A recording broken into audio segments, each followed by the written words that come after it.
Em nome do Pai, e do Filho, e do Espírito Santo. Amém. Olá, meu irmão e minha irmã. Hoje é a aula 26 do Catecismo em 100 aulas.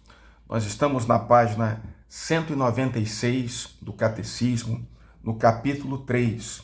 E o tema da reflexão de hoje é Creio no Espírito Santo.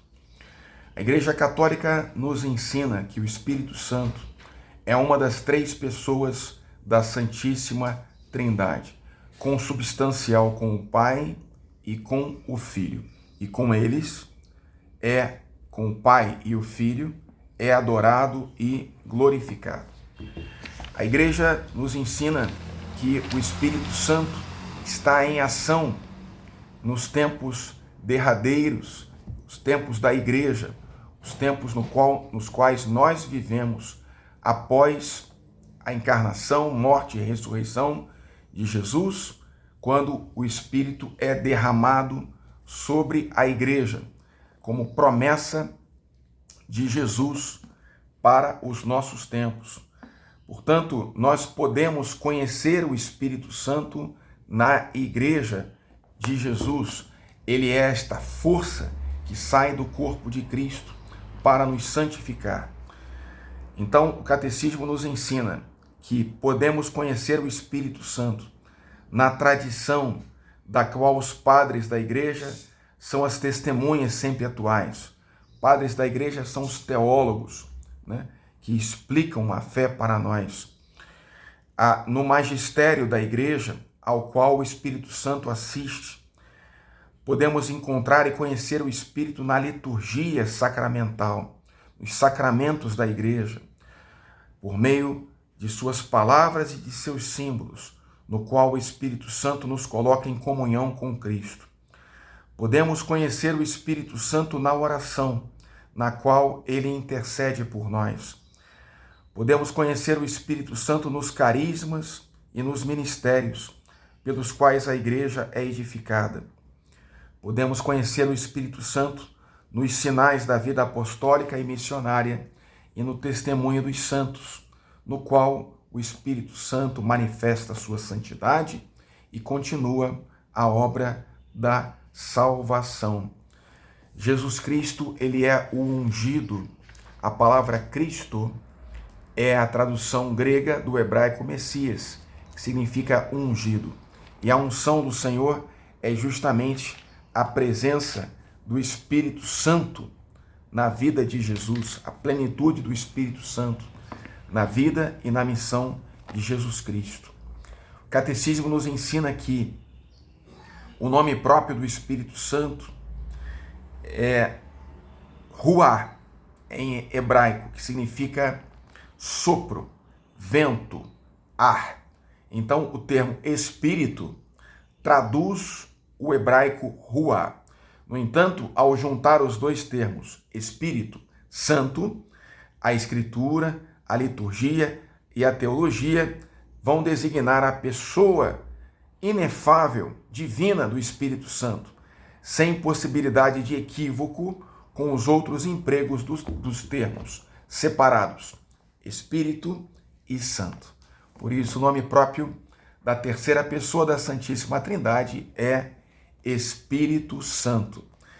No Novo Testamento, ele é chamado de Paráclito, ou seja, aquele que está ao lado, o defensor, o consolador, o Espírito da verdade.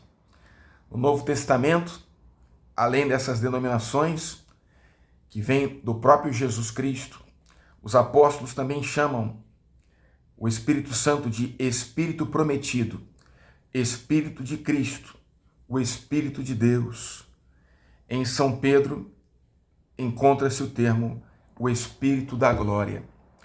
O Espírito Santo, portanto, ele tem também símbolos pelos quais ele se dá a conhecer.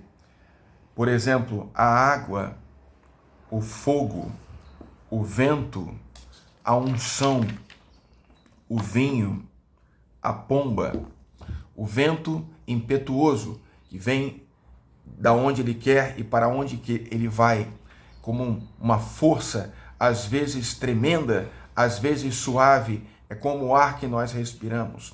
A água é o símbolo daquilo que nos lava e que sacia a nossa sede. A água que Jesus quer dar à samaritana, a água que é o próprio Deus. O fogo, como línguas de fogo que vem em Pentecostes, que vem nos aquecer, nos trazer fervor, vem nos trazer o fato de nós sermos quentes na nossa fé. O vinho representa a alegria e a abundância também de Pentecostes, quando eles pareciam estar bêbados, mas estavam cheios do amor de Deus. A unção é o perfume da santidade, a unção que nós recebemos no nosso batismo.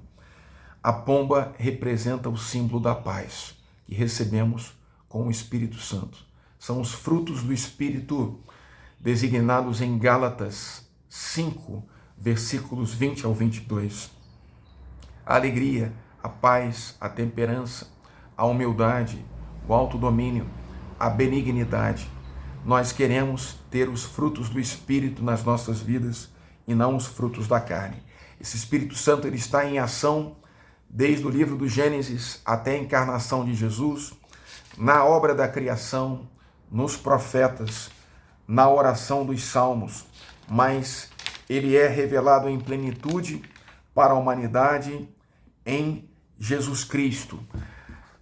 Na missão de João Batista, o Espírito Santo também está em ação em Maria Santíssima, que é a esposa do Espírito Santo, que é a cheia de graça, que dá o seu sim ao plano de Deus. Ela se torna então a esposa do Espírito e ela concebe Jesus no seu ventre pela força do Espírito Santo. Esse mesmo Espírito quer fazer com que Jesus ele surja nas nossas vidas para que nós, assemelhados a Cristo, conformes a Cristo, possamos, como ideal de vida, dizer com São Paulo: não sou mais eu que vivo, mas é Cristo que vive em mim. É o que canta aquela bela música do maestro Valdeci Farias, quando teu pai revelou o segredo a Maria. Que a graça de Deus cresça em nós sem cessar. E de ti, nosso Pai, venha o Espírito Santo de amor para gerar e formar Cristo em nós. É, portanto, Jesus Cristo que nos revela plenamente o Espírito Santo.